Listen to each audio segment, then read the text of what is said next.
ko welama mawɗo hande arde ɗo henna e nokku ene wiye Loumbol Daaka oɗon gandi émission Senegal men e Winndere-tv nokkuji kala ene yaaha ene yettoyo bandiraɓe hande noon eɗen kuccodirɗo henna Mousa Demba Aset soko tawi manan mi juumani ko ardi fo ceerno Mousa calmina bandiraɓe. Assalamu aleykum bandiraɓe hettotoɓe émission meɗen biyeteɗo Senegal men mo ganduɗa mbo yaltata koye Winndere-tv e nder leydi Senegal. On calminama, on juurama, on jettama dendagal hettotoɓe oɗo émission e nanoɓe sawtam Mousa Demba Aset salminimo. ceerno Mousa caggal nde calminɗa bandiraɓe min tam nokku momin tawma o ko nokku gaynaka waddi hade men yaade e gueɗe goɗɗe e joljole aduna puɗɗortoɗen koko fati e gaynaka ceerno Mousa wiyede ko gaynaka ko dawdude tan ene orna ene joftina ene ɓira ene ñaama walla gaynaka gotol e laabi ɓamtare. Eyyi gaynaka de ko ɗum façon-ŋaji tati gaynaka finde tan ina dawana dawda e nayyi ina joftina ko gaynaka kadi finde e nder nayyi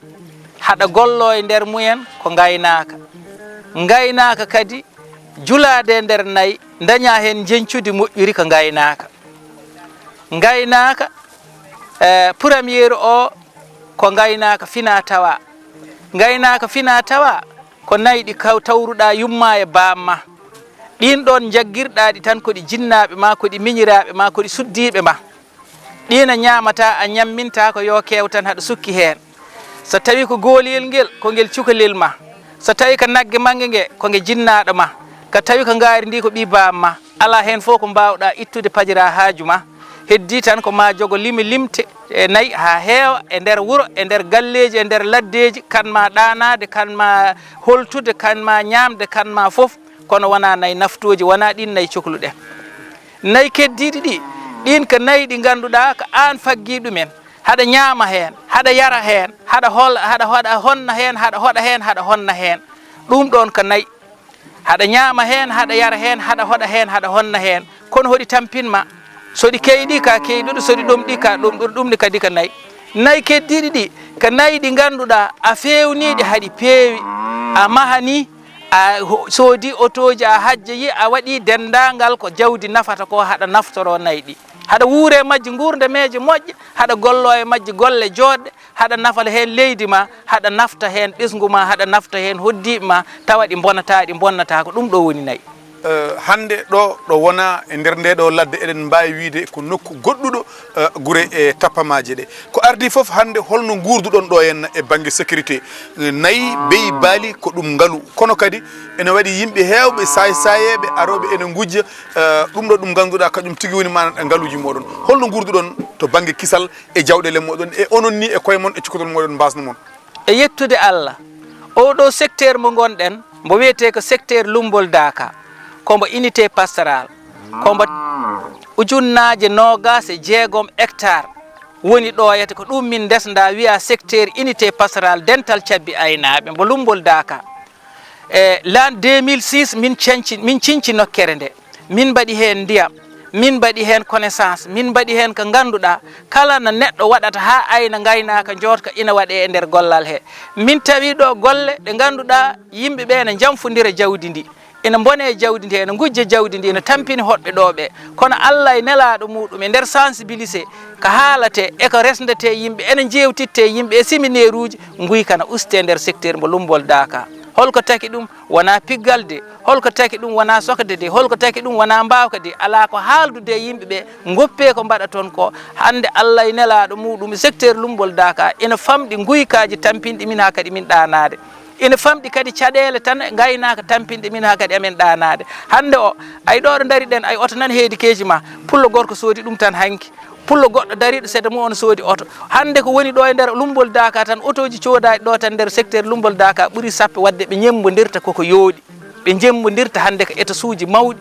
ɓe ñemmodirta hande ko otoji joɗɗi ɓe ñemmodirta hande koko yooɗi e nayyi joɗɗi baɗɗi fayida ko ɗum secteur Loumbol Daaka gollata ko wona ɗum ko kala ɗo yimɓe koɗi yaha ngara waɗat e sohlaji hakkude munen e nokkuji goɗɗi ɗi ganduɗa no yimɓe cohlirta e ma ni ngara e ma ko noon cohlirta yimɓeɓe jaaha e munen to banggue yaha ngara e banggue laabi en jimana nokku o laabi mbayten koni leydi parfois ni yimɓe mana ene majje hen beele won peeje ɗe jogui ɗon ɗe lelnuɗon inchallahu rabbi ma on darono ɗum taw ɓe ko hoɓɓe ɓe ganduɗa onon kam on majjata e ladde nde monen moon kala tufitinde mum e nande hol wuuro fayi tawa janggo e jaam so yi hoɓɓe gari taw mana majjata e nokku o beele ɗon jogui peeje baɗe noon onon e koye mon walla hollide ɗum laamu ngu walla ko noon tan gamiɗon oppirde ɗum wallahi peeje ne joga ha gaddi ndiyam seto dow nani dari peeje ne joga ha gaddi ekkalaji nani dari peeje ne joga ha kuuraji nani kuɓɓa ayi ko peeje ne joga ha mahdiji eto suuji nani joga peeje ne joga haalande laamu ngu e hollude ɗumen enclave ma gonaɗo o yo iw président de la république e nder député ji muɗum e conseiller ji muɗum nane laawol leɗɗe markama fof hewnama ittude enclavement e secteur Loumbol Daaka ittude enclavement e nder secteur Ferlo e nder commune mo weeli ngara wallahi nani golle so Allah jaɓini ene joga yakar e ɗo e nder l'an 2013 oɗo mo gonɗen ina yakara ma boli ummo mbawa sekde leydi ndi mbawa yettoyade ha enclavement ji usto nani haale deƴƴaka saabu ko lijjanteji tan min lijjiti min keeɓi forage ko haala addi ɗum min lijjiti min keeɓi éclaji ko haala addi ɗum min lijjiti min keeɓi couraji ko haala addi ɗum min lijjiti min keeɓi magasin uji alemade bétail ko haala addi ɗum ɗumane ko haala tan so ɓooyi tan kadi Allah yettino moƴƴere ko hen min goni 6e journée national de l'élevage so tawi manami juumani won lauréat mo ganduɗa ene aɗa haɓɓi ngol lefol ɗum ne holno arde hol relation ma a wiyata kam hol relation ma e gaynaka saabu kala mo nani Mousa Demba Aset nani ɗum koye gaynaka so yimɓe jii kodi caggal ko enen gandi ko gonɗa ko e dow mum hol relation garɗo haw laabi peraɗi ha o mo ganduɗa kañum woni hoorajo leydi ndi teski tigui rigui wonko mbatta e nder nokku o wonko mbatta e nder leydi ndi won participation mo mbatta e population ha pilanɗa lefol lauréat voilà Allah jarama kala ko jiiɗa e aduna ayninede ayna ɓuuri sat gaynine ɗa gayna ɓuuri sat oɗo ministére gonnoɗo ɗo biyeteɗo Aminta Mbengue Ndiaye o ayninanoma o ayni o jogui sehilaɓe aynaɓe o jogui sehilaɓe ha timmi sehilaɓe kala mbo yino haɗa ayna gaynaka jotka mbatka fayida o noddat président de la république o wiya ɗum kaari de nani ayna gaynaka ka cohluɗa ka président supto on kanko ministére o supto on président waɗma décoré kono noon taw ko yiyande Aminta Mbengue Ndiaye en tant que kañum resda gaynaka mi waɗama décoré laabi ɗiɗi mi waɗama décoré Koungheul mi waɗama décoré Kahil Samba Ndungu ɗuma to ko feddene gardimi nde APS association pour la promotion de l'élevage au Sahel au savane woni 16 pays nder Afrique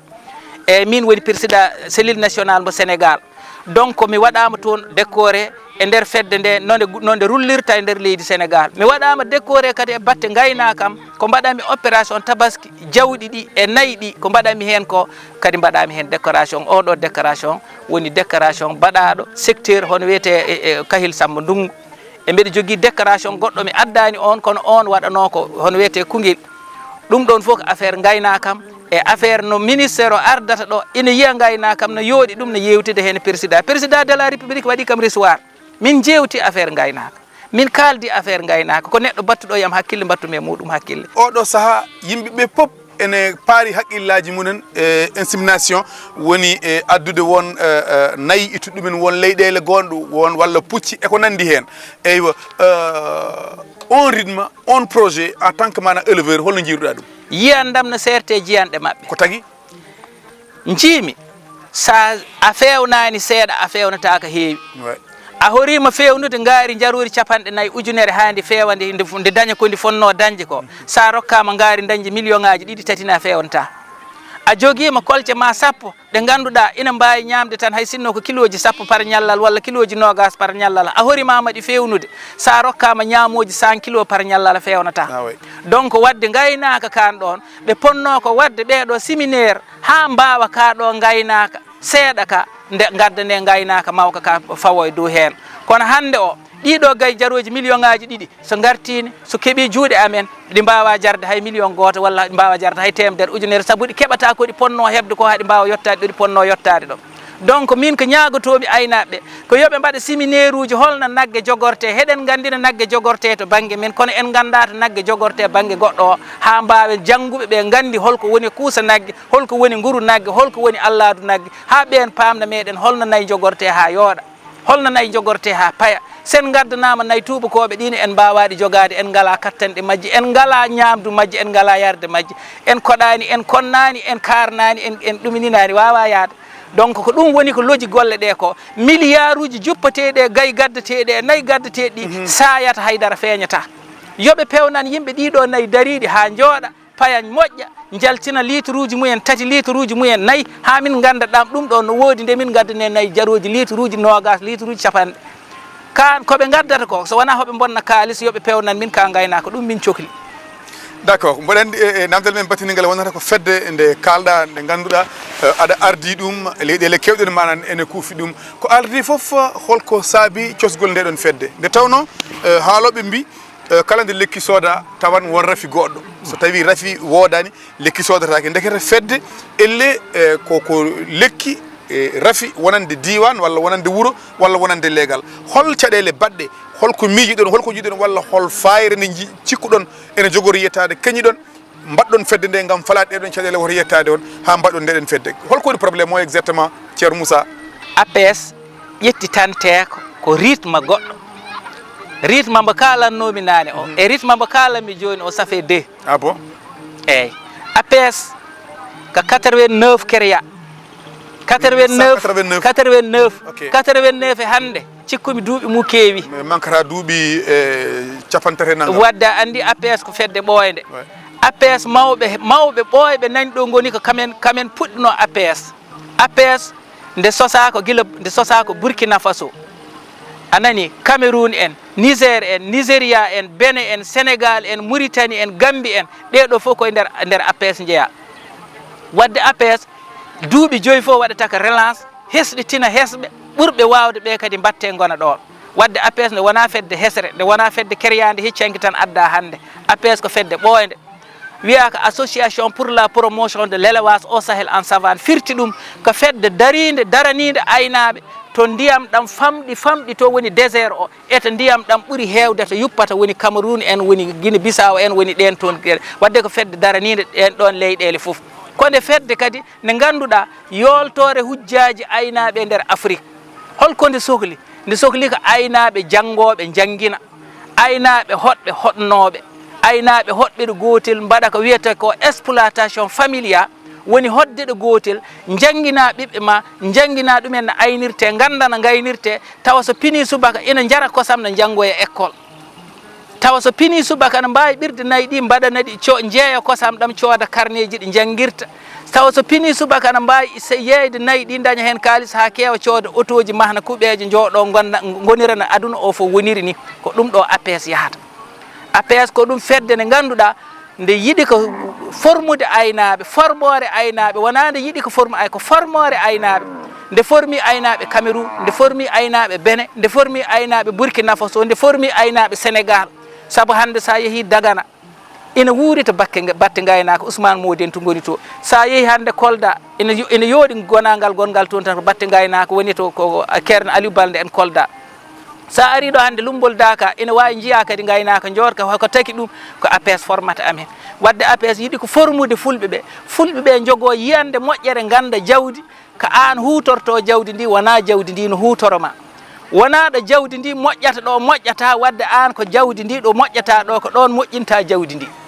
kono wona haɗa waɗa tan eggoru hoɗoru mbalaɗa ñallaɗa cukalon ma gono tumarankon rewɓe ma gono tumarankoɓe leydi ma gona hen tumarankoɓe ala dentité ji ala ɗo jooɗiɗa ala ɗo tesketeɗa ko ɗum APS riwata e nder leyɗele he beele ma fulɓe konna jangguina mbawa jeeyede aduna he jaada e société elle somi faami hoddema konnuɗa ko ɗum addi oɗo forage ɗum addi école ɗum addi dispensaire hande kala ko cohluɗa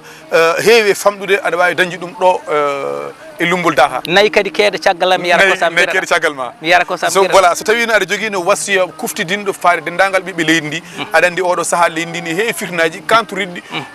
e ko nandi hen hande kadi sukaɓeɓe hewɓe hen ha tengte diwan oga jeeri ndi ko wayno bulfale en ko wayno guyka en ko wayno ha e politique aji ɗi wasiyo aɗa faari ɗum e ɓiɗɗo leydi Sénégal en tant que en cas ɓiɗɗo leydi Sénégal wasiyo e jertingol holko wonata